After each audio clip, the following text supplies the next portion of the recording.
Au quotidien, c'est surtout beaucoup de relationnel. On essaye de mettre nos membres en relation avec la Fondetec.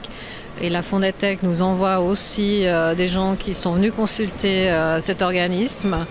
Au niveau de nos membres, essentiellement, on va avoir recours à la Fondetec pour des investissements ponctuels. Par exemple, quelqu'un qui décide de réagencer son magasin. Il faut quand même des sommes particulièrement importantes aujourd'hui, ce qu'on n'a pas toujours à disposition de jeunes entrepreneurs ou des gens qui sont en difficulté financière, enfin, qui n'ont pas forcément la trésorerie pour ça. Ça peut être aussi l'achat d'une nouvelle machine de fabrication, un laboratoire de boulangerie qui a besoin de renouveler son parc de machines, donc il y aura besoin d'une aide à ce moment-là.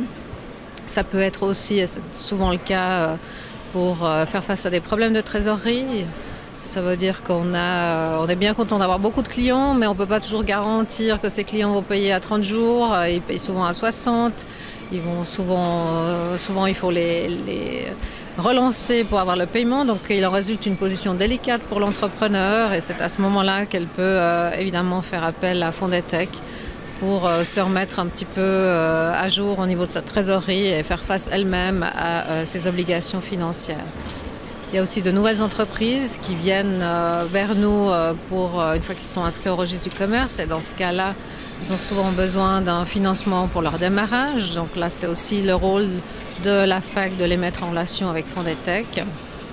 Et puis, c'est évidemment tout un projet de réseautage avec Fondetec. Il faut, au travers des organisations patronales et des organisations économiques, faire connaître le rôle de Fondetec, qui est un acteur important pour le démarrage et le développement des entreprises genevoises.